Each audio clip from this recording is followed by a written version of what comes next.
Vous regardez Midi 1, TV Afrique, très heureux de vous retrouver pour ce nouveau numéro de votre émission Génération News, l'émission qui prend à cœur les problématiques liées à la jeunesse.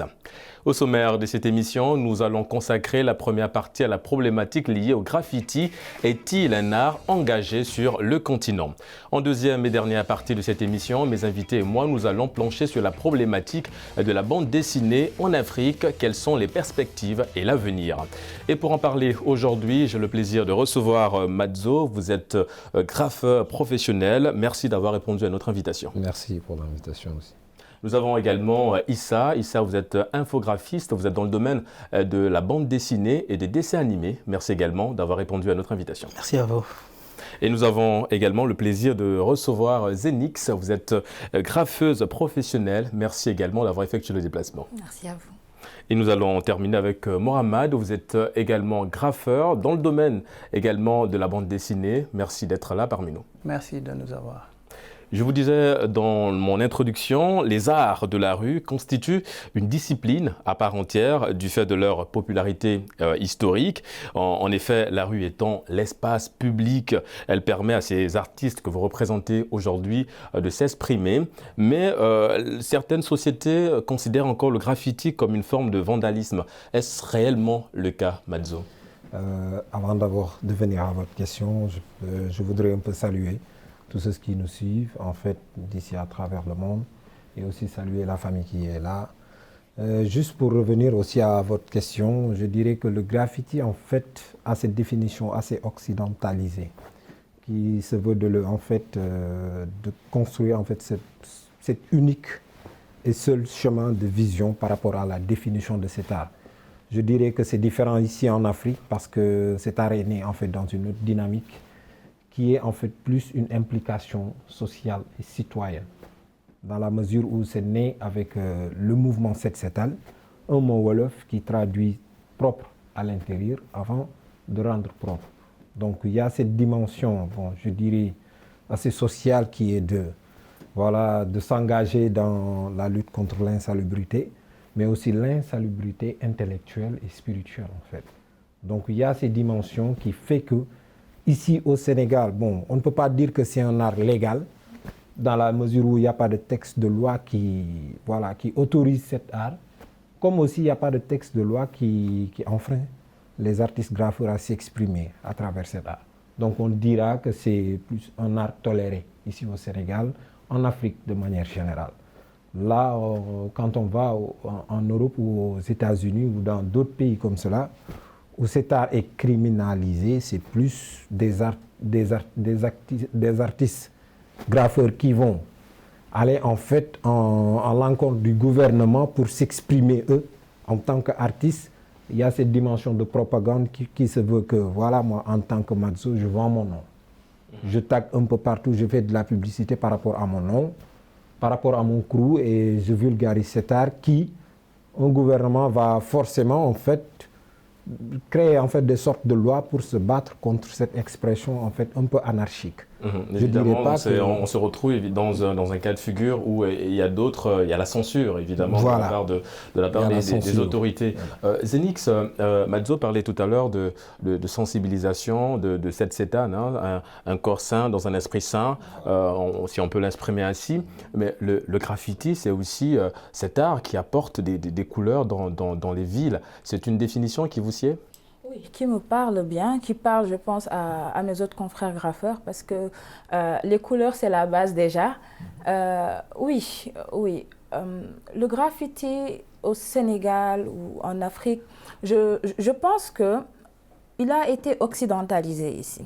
Il a été occidentalisé dans la mesure où la façon dont elle est arrivée ici, la façon dont le graffiti est arrivé ici, et comment cela a été reproduit, comment cela a été réutilisé pour capter certaines choses en lien avec la société. C'est-à-dire, nous l'avons adapté à nos réalités sociétales, de telle sorte que cela puisse parler aux populations. Cela puisse parler aux populations, que cela parle aux passants qui passent devant les rues où il y a des œuvres de graffiti, où il y a des fresques murales. C'est parce qu'il y a un message à l'intérieur.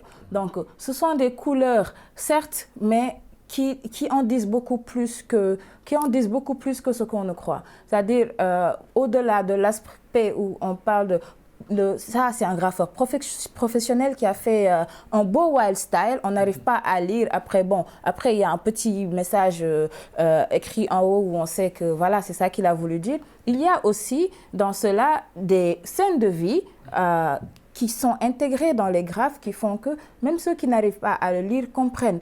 Et c'est là que l'importance du message se trouve. C'est-à-dire que nous essayons de faire en sorte que tout le monde puisse y trouver son compte afin de savoir que ceci a un impact. Donc, justement, en parlant d'impact, Issa, quel peut en tout cas être l'impact du graffiti sur les populations? Selon Confucius, une image vaut 1000 mots. C'est le grand savant qui nous l'apprend, Confucius. Je dirais que tout dépend du message qu'on illustre dans le graffiti. Tout dépend de l'objectif aussi qu'on se fixe lorsqu'on le fait. Par exemple, au Sénégal, il y a un moment où on parlait beaucoup de la lutte contre la violence faite aux femmes. On en parle actuellement. Si vous remarquez, là, au niveau de Mermoz, des très beaux phrases qui illustrent cela. Ne pas frapper la femme. On en parle. Le viol contre les jeunes filles à arrêter. Déjà, on sent le graffiti qui est un art engagé. Dans un autre quartier de Dakar, on prend un autre sujet, la lutte contre le tabac, la lutte contre les drogues. Et les dessins qui sont faits sur les murs parlent même à un enfant de 12 ans. Déjà. Donc, le graffiti est égal art engagé et art éducatif. Mais tout part de l'objectif que se fixe le graffeur. Est-ce qu'il veut sensibiliser ou éduquer? Là, il va faire quelque chose qui éduque la population et qui sensibilise. Est-ce qu'il veut critiquer le politique? Là, c'est autre chose. Déjà. Mais c'est aussi important de savoir dans quel contexte il veut illustrer son art. Donc, tout part, je me dis, le graffiti, tout part de l'objectif qu'on donne.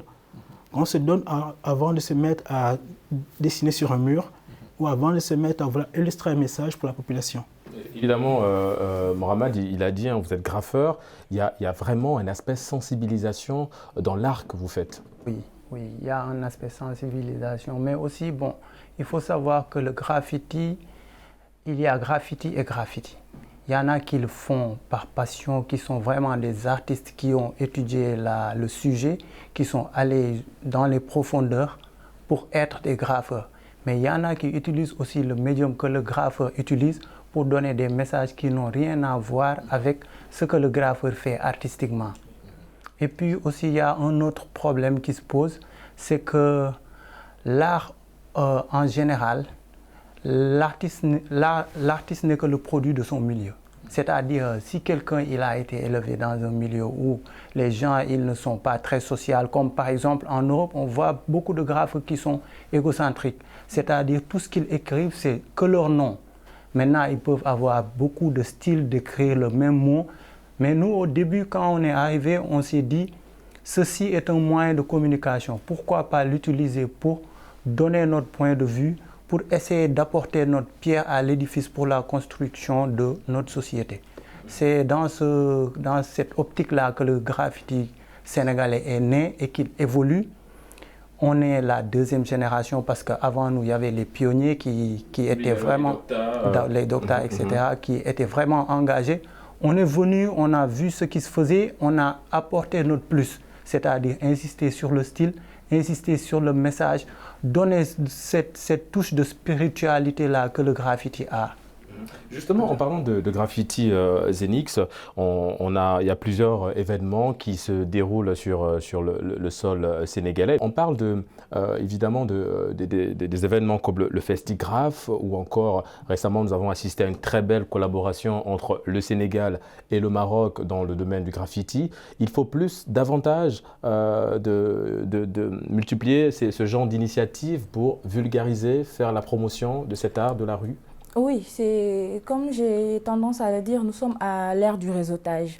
En fait, des festivals comme le Festigraph, des festivals comme le Festa 2H, des festivals comme le Last World Tour ou bien tout simplement Africaina à Dakar qui a eu une seule édition ici, en fait, ça permet de regrouper.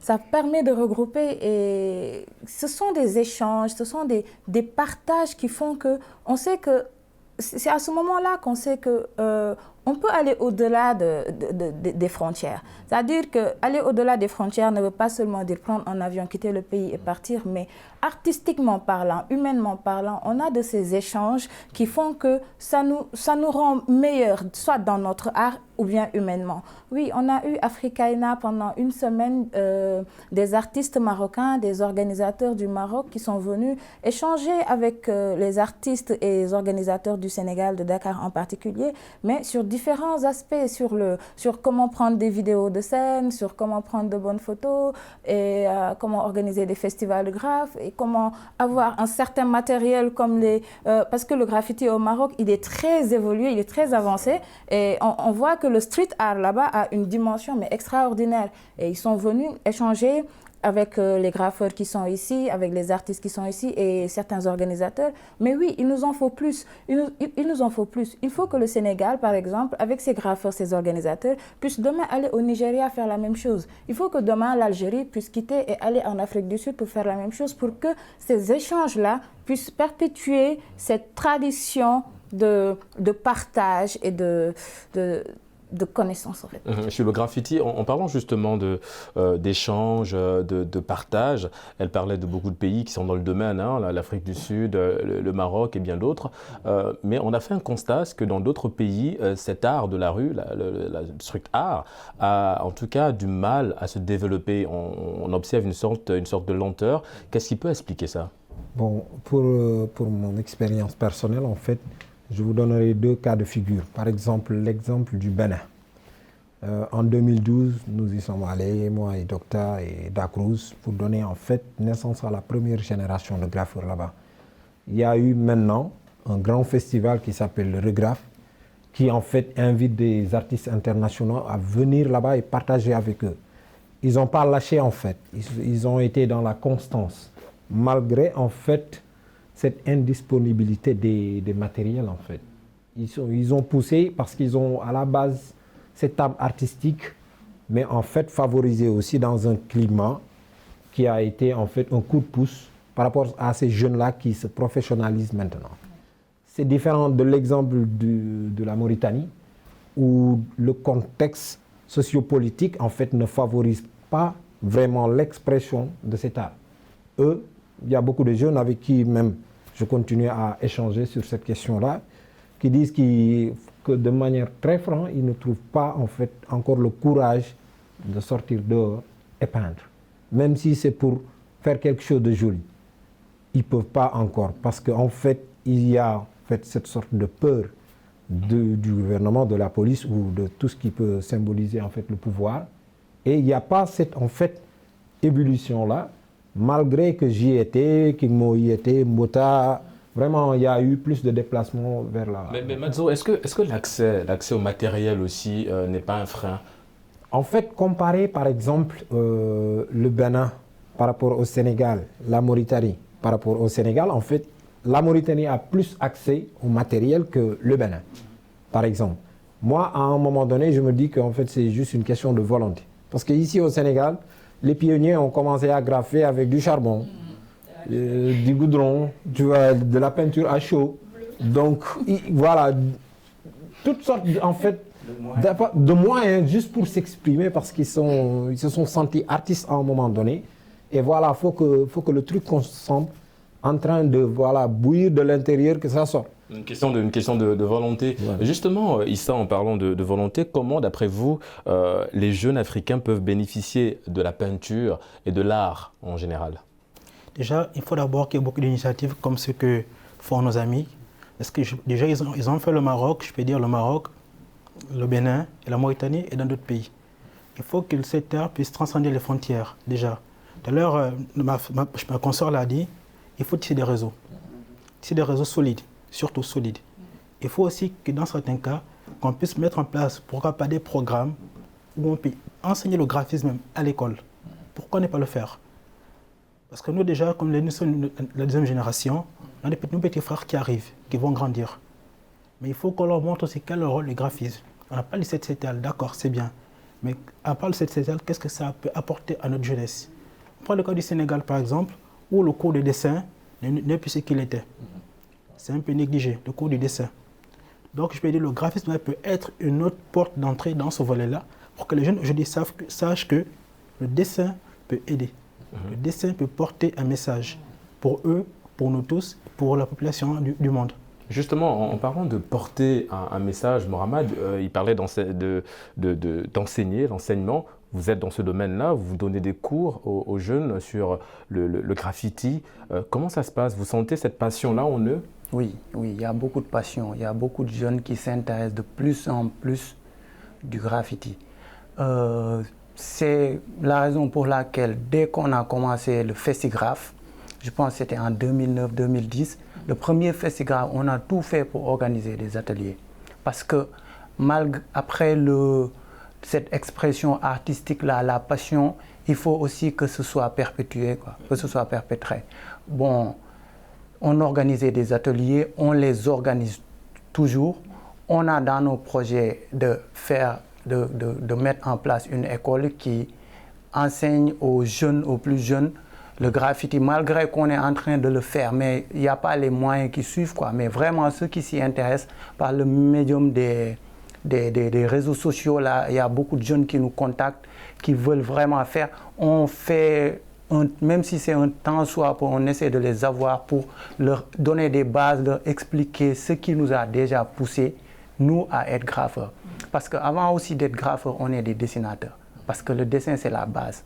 Madzo, quand je l'ai rencontré, on était plus jeunes, il avait toute une série de BD qu'il avait déjà fait. Non, on aura l'occasion d'en parler évidemment dans C'est la sa deuxième passion. Du coup, bon, la formation, je pense que c'est un impératif. On fait de notre mieux. Maintenant, bon, on attend que les autorités aussi s'y mettent parce que la plupart du temps, il y a le discours qui est là. Mais quand il s'agit de faire vraiment, il y a peu de gens qui s'y mettent. Donc, en fait, il faut évidemment l'accompagnement de la part des autorités. Je pense qu'ils sont aussi dans cette logique, hein, les autorités, d'accompagner les jeunes dans, en tout cas, les activités qu'ils mettent en place. Zenix, on a également parlé évidemment des fresques murales, le graffiti. Est-ce que la population joue un rôle dans le choix de vos œuvres? Quand il s'agit d'aspect social, oui, parce que social, c'est lié, c'est une étroite liaison à la société. C'est-à-dire, le mur qu'on choisit pour aller faire le 7-7L là-bas, c'est-à-dire nettoyer le mur, prendre nos peintures, venir avec nos sprays pour nettoyer, c'est parce que c'est cette population-là qui a sali le mur. Parce que c'est eux qui sortent pour utiliser ces murs-là comme urinoir ou bien juste pour déposer des ordures. Donc ça, déjà, c'est juste un petit exemple de ce qui peut nous pousser concernant la population à faire certaines choses. C'est les comportements des personnes souvent qui poussent les artistes à sortir et à parler de leur ras-de-bol de voir certaines choses. Donc je pense que c'est clair, quoi. C'est juste clair. Que ce soit le graffeur, que ce soit le chanteur, le rappeur, le slammer, c'est la même chose. C'est dû au comportement soit des populations ou des politiques ou d'autres qui pousse ces artistes-là à sortir et à s'exprimer sur ce genre de causes. On va rester avec vous, Zenix. Évidemment, le graffiti n'est pas réservé qu'aux hommes, et d'ailleurs vous en êtes la preuve. Vous êtes dans ce domaine-là. Vous avez décidé de mettre votre art au service de la cause des femmes sénégalaises. Pourquoi? Pas seulement au service de la cause des femmes sénégalaises. Moi, je le dis souvent, pour moi, le premier message que je peux porter dans mon art, le graffiti que je fais ou autre, c'est rien que le fait que les jeunes générations, filles, me voient le faire, qu'elles puissent se dire que c'est possible de le faire dans n'importe quel domaine. Donc, moi, c'est différentes causes. Il n'y a pas que les femmes. Parce que souvent, on peut me dire, oui, tu es féministe, tu fais du truc parce que voilà, tu es à la cause des femmes. Non, c'est la cause humaine d'abord.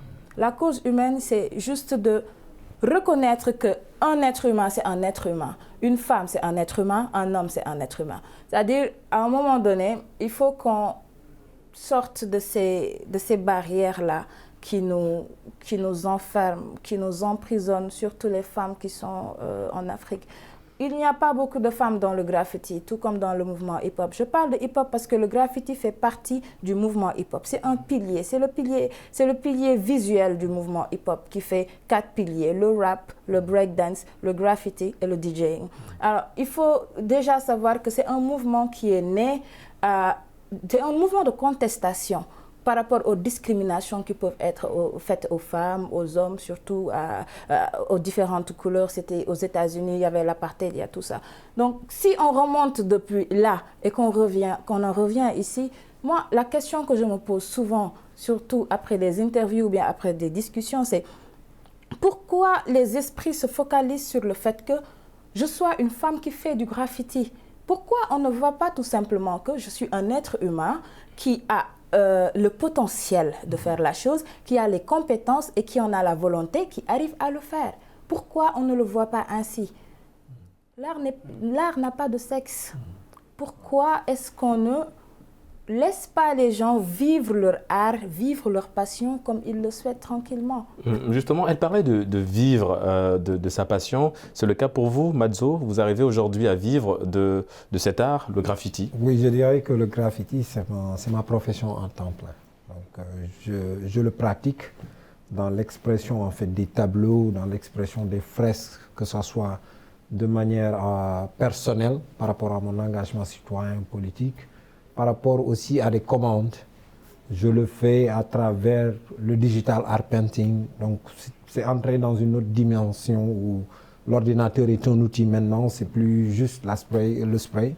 Il y a l'ordi, il y a en fait tout un panoplie. Et en même temps, je donne des séances de conférences, de formation, que ce soit ici, à travers le monde aussi. Donc, je vis du graffiti en fait.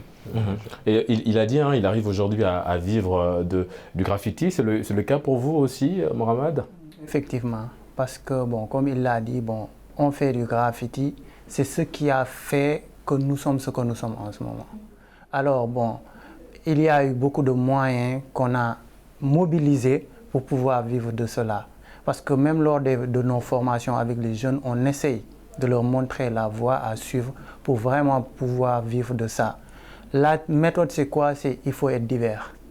Il a parlé de l'ordinateur. Il y a beaucoup d'autres moyens qu'on peut utiliser vraiment pour faire du graffiti. Parce que la base, c'est savoir dessiner, savoir s'exprimer, avoir un point de vue. Après, ce qui s'ensuit, c'est comment ce produit-là, comment l'exploiter, comment le mettre sur des supports. Déjà, une casquette, on peut graffer dessus, un t-shirt, un pantalon, on peut graffer sur une voiture, on peut graffer sur un mur. Alors il y a tellement de choses vraiment. Maintenant, c'est à l'artiste de savoir vraiment se diversifier pour vraiment pouvoir vivre de cet art-là. Justement, il parlait de se diversifier, de vivre de cet art. Issa, est-ce qu'on peut considérer aujourd'hui le graffiti comme un nouveau métier, une forme d'entrepreneuriat 2.0?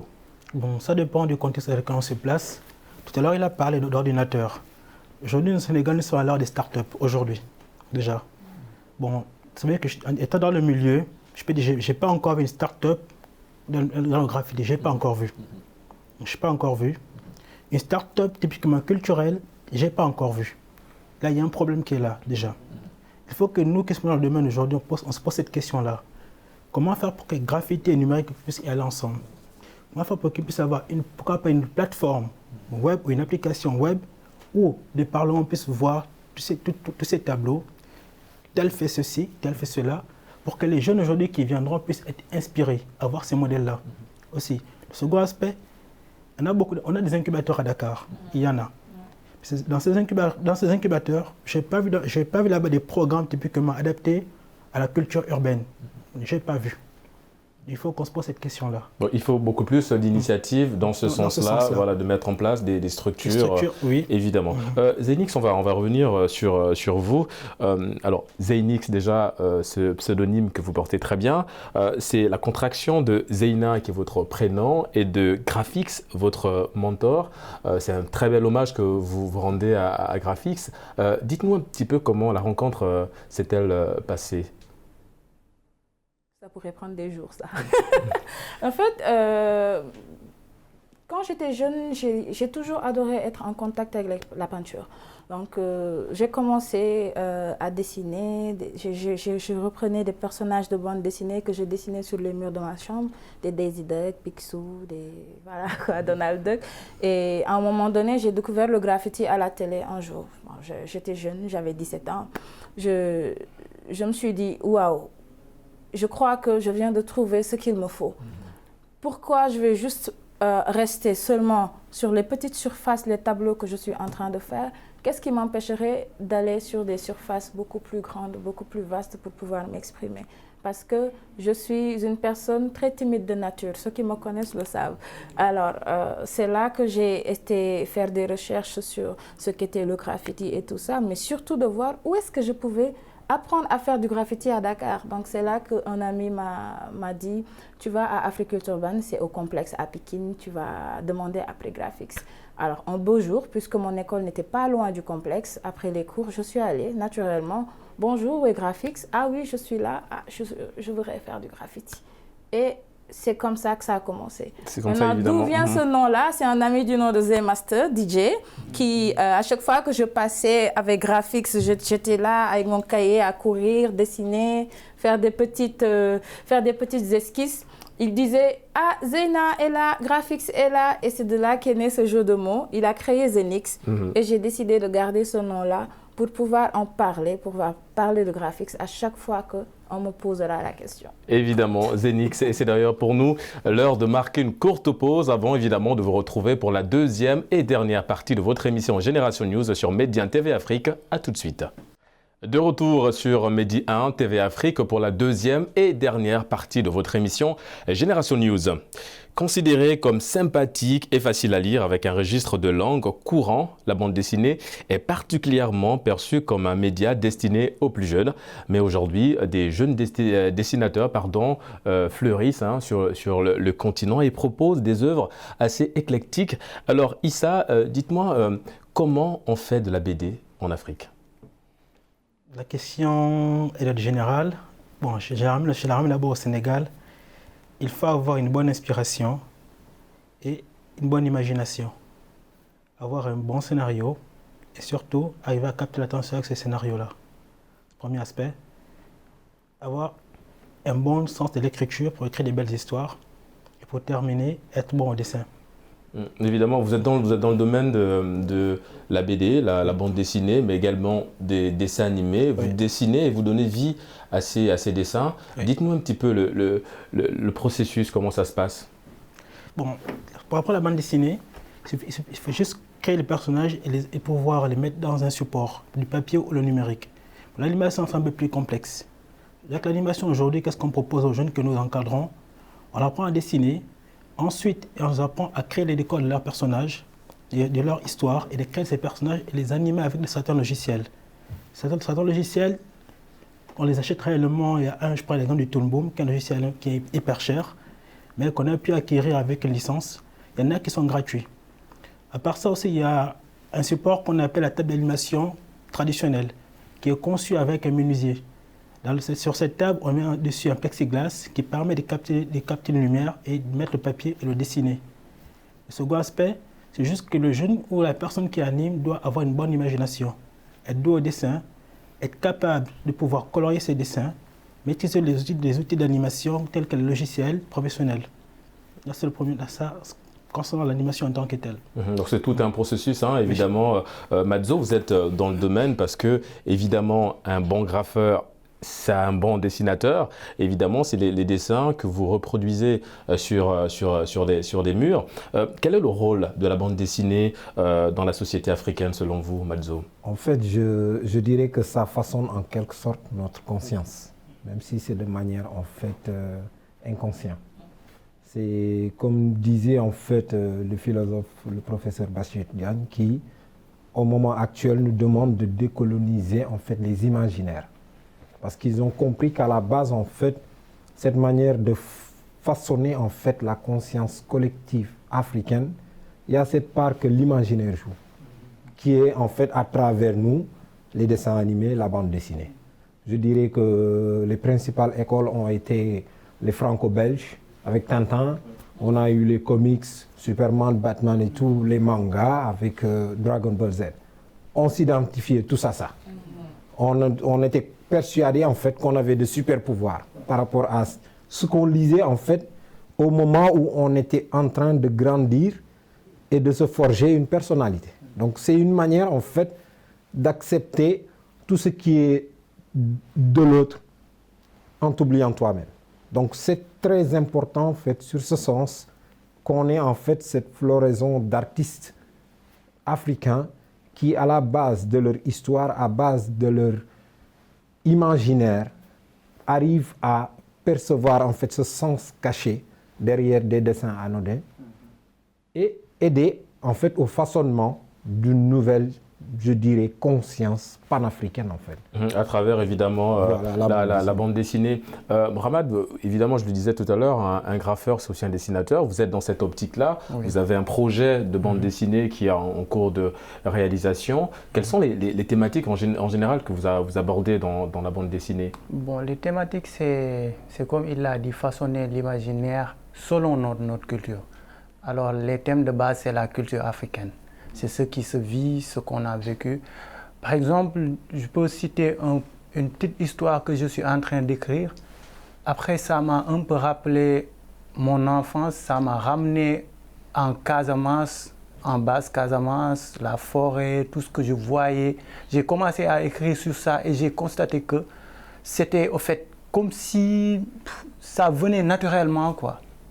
Ce qui est très différent si tu voulais écrire une histoire qui était basée comme par exemple sur les Power Rangers, etc. Parce que ce n'est pas notre réalité.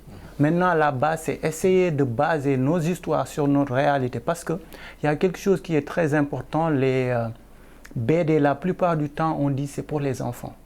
Alors, si ça forge le mental des enfants, si c'est eurocentrique, ils vont grandir en ayant une culture un peu différente de celle voilà, c'est plus profond parce qu'ils vont penser comme un Européen. Ils vont imaginer comme un Européen. Alors qu'il faut qu'ils le fassent comme les Africains que nous sommes. Parce que même à un moment donné, les Japonais, ils avaient un problème avec les personnages des bandes dessinées qu'ils avaient créées eux. Et quand ils les adaptaient en film, ils prenaient des Européens. C'est un peu problématique. Il faut que chaque société se respecte et essaie de beaucoup plus valoriser, mettre en valeur sa sans dénigrer les autres. Oui, Issa. Bon, il y a une différence à faire entre la bande dessinée et le dessin animé.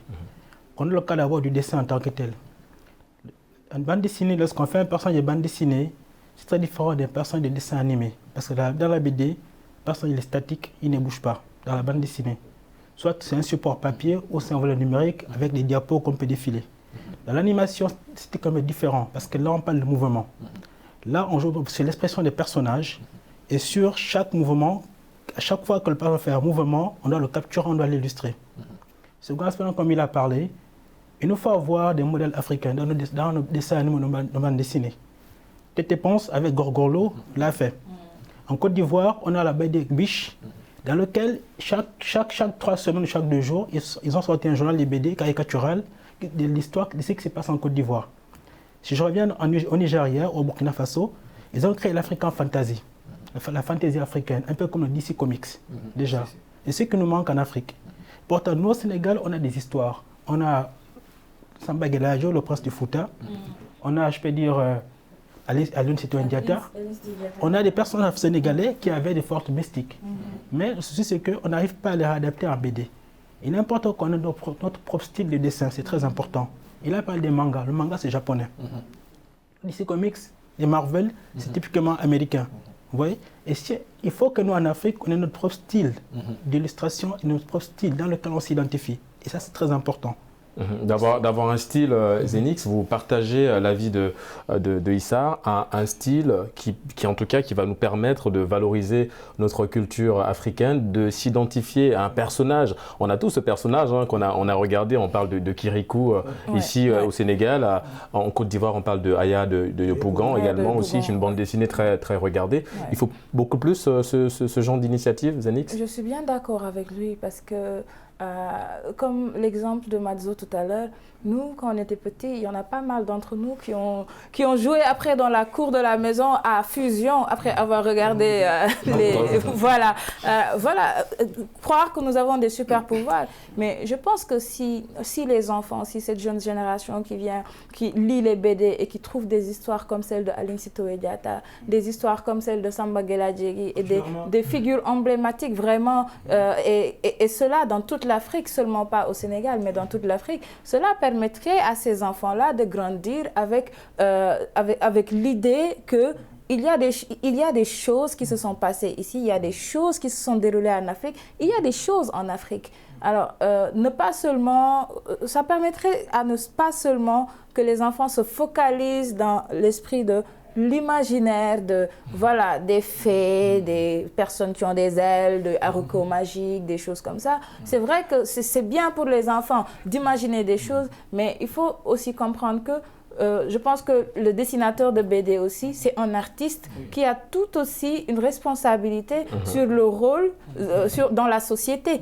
Et les enfants font part entière de la société. C'est eux qu'il faut façonner à très bas âge pour que, en grandissant, ils puissent avoir des idées très positives, des idées très fines de d'où ils viennent, ce qu'ils sont et ce qu'ils sont capables de faire, parce qu'il y a eu des événements, il y a eu des choses, ils ont des héros eux-mêmes.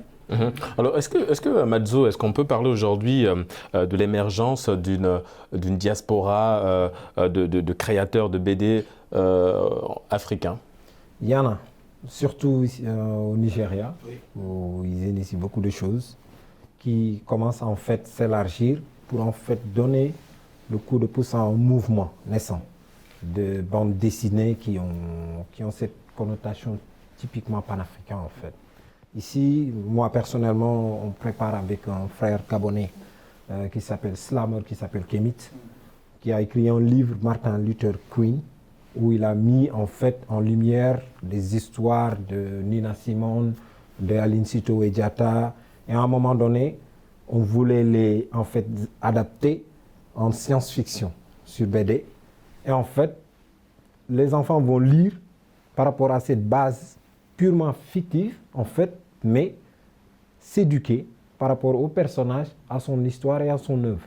Donc vous voyez, il y a un mouvement aussi, il y en a aux États-Unis des Black Comics où il y a notre frère Baba Daoud qui a le Broderman, qui a vraiment qui produit des comics où c'est la réalité afro-américaine. Donc il faut juste, à un moment donné, comme j'ai l'habitude de le dire, créer des ponts entre les peuples africains en fait. Pas juste focaliser sur le Sénégal, les Sénégalais vont se focaliser sur le Sénégal, les Maliens vont en faire autant, pour qu'ils oublient en fait qu'à la base, ces frontières n'ont été que coloniales en fait. Et évidemment, c'est le but, c'est de briser à travers la BD, de rapprocher évidemment les pays. On parle également d'un problème qui est là, Mohamed, c'est que ce secteur de la bande dessinée, cette industrie de la bande dessinée est confrontée à beaucoup de difficultés qui empêchent évidemment l'éclosion des jeunes talents. Qu'est-ce qu'il faut faire selon vous? En fait, lui, Issa, il a donné une bonne explication de comment se faisait un BD. Mais il y a aussi un détail très important que les gens ont tendance à oublier, c'est la stabilité sociale de l'artiste, du BDiste. Parce que faire de la BD, ce n'est pas en 2 jours, ce n'est pas en 1 semaine. C'est beaucoup de temps qu'on doit passer là-dedans pour vraiment produire quelque chose de qualité. Maintenant, si l'artiste n'est pas stable, il peut avoir de bonnes idées, mais il n'aura pas le temps de les développer. C'est là où on a vraiment besoin. Par exemple, au Nigeria, ça marche parce que c'est des jeunes qui se sont mis ensemble, qui sont en train de faire ça comme travail, de faire du service et aussi de faire leur création. Maintenant, ça, c'est une bonne idée vraiment de se mettre ensemble et de travailler. Alors, si on veut vraiment que cela se développe très vite, il faut aussi donner des moyens aux artistes pour qu'ils puissent au moins avoir la tête tranquille pour créer. Ça, c'est très important. En tout cas, il faut évidemment l'accompagnement derrière. Il y a des structures qui sont là, hein, qui sont sur le continent pour enseigner, pour justement participer à l'éclosion du génie hein, de ces jeunes dessinateurs africains sur le continent. Zenix, vous-même, hein, vous avez été tenté plus jeune de vous lancer dans la bande dessinée. Un peu, parce que les gars m'ont toujours poussé à avoir mon propre perso. Donc, pour revenir un peu dans le graffiti, il y a le lettrage, il y a aussi le perso. Et le perso, souvent, c'est sous forme de BD, c'est sous forme d'un dessin d'une bande dessinée. Donc, oui, j'avais commencé et j'avais même commencé à le faire dans le digital, mais après, je crois que je me suis un peu plus laissée aller dans le monde des lettres. Évidemment, le monde des lettres, c'est toute une équipe hein, derrière quand on décide de se lancer dans ça, parce que la BD, c'est aussi un scénario derrière qu'il faut rédiger, qu'il faut écrire. Madzo, vous en êtes où aujourd'hui dans votre projet de réalisation? Est-ce que vous travaillez avec une équipe justement de scénaristes pour avoir un squelette très intéressant de la BD? Oui, à la base, en fait, c'est cette manière de faire maintenant de la BD de manière professionnelle, c'est venu après que je me sois en fait imposé dans le milieu du graffiti comme un professionnel. Et je me suis souvenu en fait que tout petit, j'avais des tas d'histoires. Maintenant, est-ce que ça va avec ce qui se fait maintenant? Fallait demander en fait l'idée ou l'opinion de certains professionnels qui ont revisité, qui m'ont dit voilà, ça c'est bon, ça faudrait retravailler. Mais concentre-toi sur ça. Donc il y a cette histoire sur laquelle je suis en train de travailler qui s'appelle Wurngel. Wurngel, comme le dit le mot Wolof, c'est le cercle ou le cycle. Donc une manière de revisiter en fait de manière très profonde par rapport à mon souhait cet héritage de la spiritualité africaine, mais traduit dans une autre manière en fait, qui pousse les plus petits à ne pas avoir peur en fait de leurs croyances anciennes, africaines, qui n'ont pas en fait, parce qu'il y a eu l'avancée de religions monothéistes qui, dans une certaine mesure, ont créé une sorte d'incompréhension par rapport à notre spiritualité africaine. Et donc, c'était important de plus plonger sur ce sens-là et leur faire comprendre qu'à la base, en fait, vous avez toujours été musulmans. Vous avez toujours été chrétien. C'est par rapport à votre foi, la manière dont vous le pratiquez. Et vous êtes dans cette logique-là, évidemment, de revenir sur les bases. Sur les bases. Issa, il y a également un autre problème qui se pose aujourd'hui, c'est la formation des artistes, des maisons d'édition spécialisées dans la diffusion et la distribution également de la bande dessinée. Ça manque réellement sur le continent. Bon, je prends le cas du Sénégal, par exemple.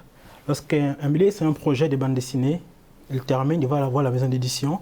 Parfois, les pourcentages qu'il doit gagner sont très minimes et ça ne l'arrange pas. Au Japon et en France, ils ont réfléchi à un autre concept qu'ils ont intitulé le webtoon. Aujourd'hui, l'avenir de la bande dessinée est sur le numérique. Parce que le webtoon, c'est un concept qui permet de diffuser des bandes dessinées par semaine, dans lequel l'auteur est rémunéré par le nombre de vues. Actuellement, nous travaillons sur un projet similaire pour la Biennale de Dakar pour 2020. Donc aujourd'hui, la BD est numérique. Tout le monde au Sénégal a un smartphone. Tout le monde au Sénégal, je peux dire, a accès à Internet.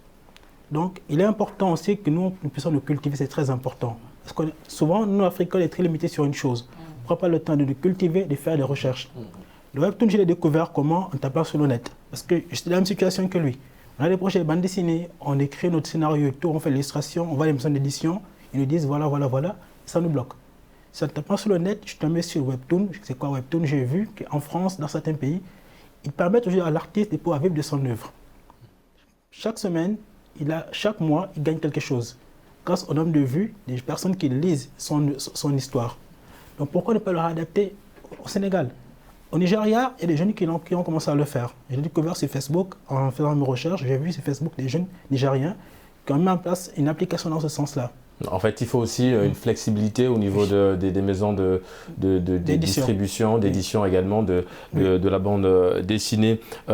Zénix, est-ce qu'aujourd'hui on peut parler, peut-on voir la satire, qui est un autre registre également de la bande dessinée, comme une étape cruciale dans l'émergence de la narration graphique moderne qu'on a aujourd'hui de la bande dessinée?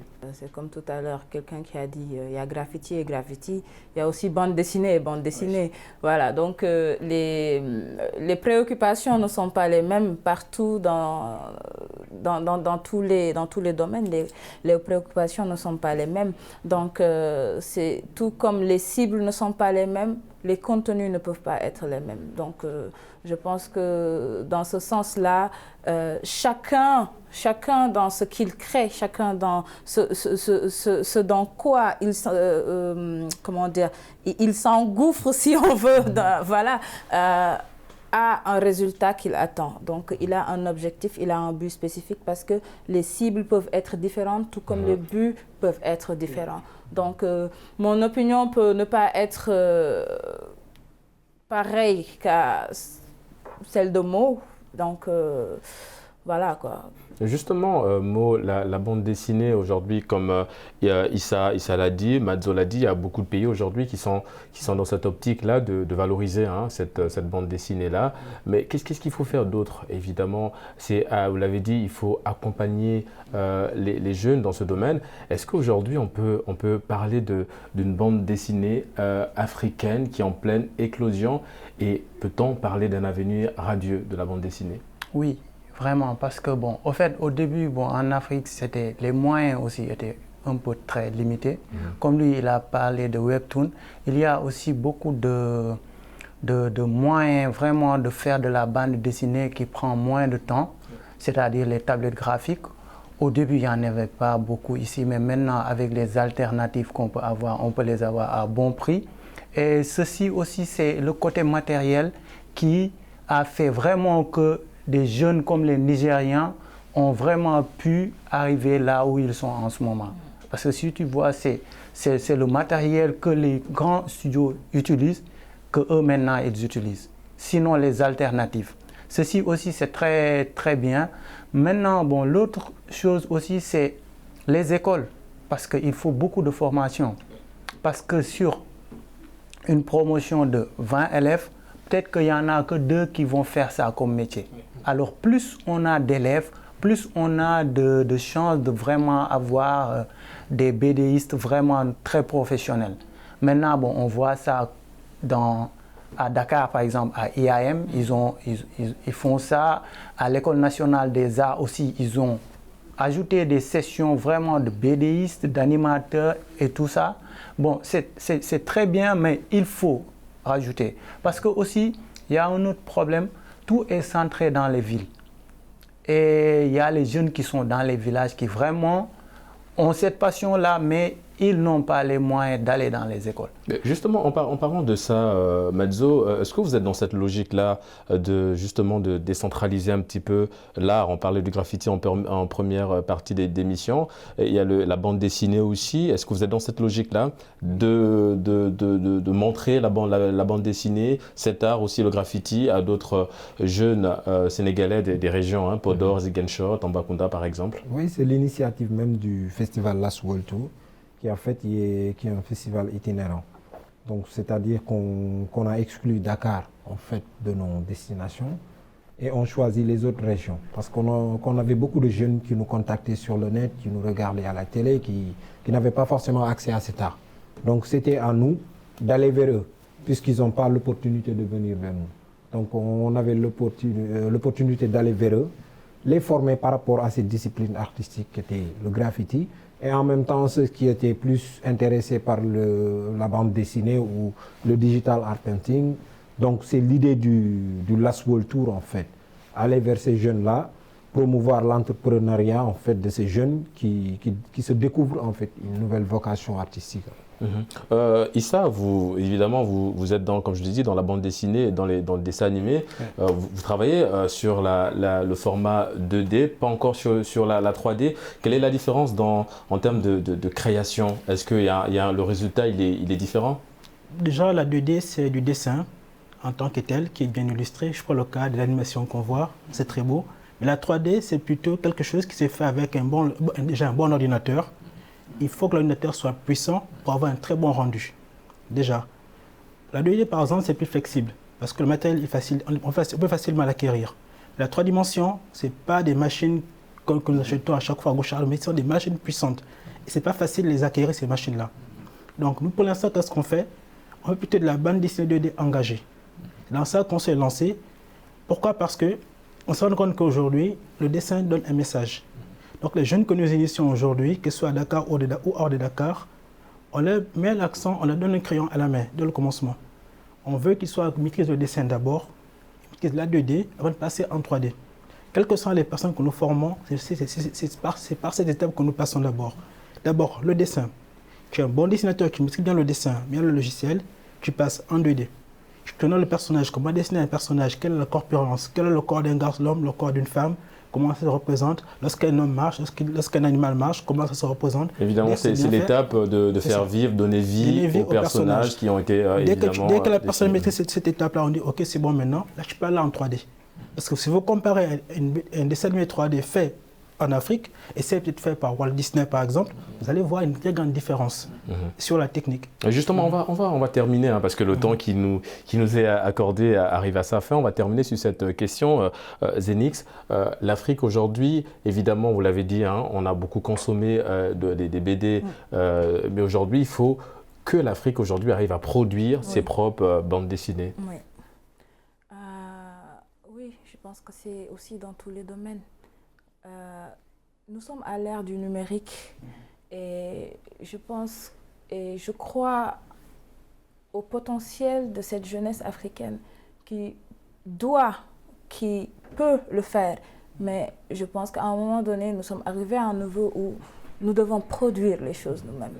Nous devons produire les choses nous-mêmes parce que nous devons donner l'exemple. Donner l'exemple, c'est que le Sénégal donne l'exemple à la Mauritanie, que la Mauritanie donne l'exemple au Nigeria, que le Nigeria donne l'exemple au Maroc et ainsi de suite jusqu'à ce que ce réseautage-là puisse faire naître quelque chose de fort, quelque chose d'utile aux populations africaines, quelque chose qui fera que le monde entier, que sera l'Afrique a du potentiel, on a un gros potentiel. Ce n'est pas seulement une histoire, ce n'est pas seulement une histoire de religion ou de peau, mais il y a quelque chose de plus fort encore à l'intérieur parce que c'est comme on dit, certes c'est le berceau, mais je pense qu'il y a beaucoup plus à donner et si on donne à ces jeunes-là le temps d'expression, les plateformes d'expression et surtout qu'on les laisse libres de choisir comment s'exprimer et qu'on les laisse libres de choisir de s'exprimer, je pense que évidemment, nous allons produire des bonnes et belles choses. Exactement. Nous arrivons malheureusement au terme de cette émission. Merci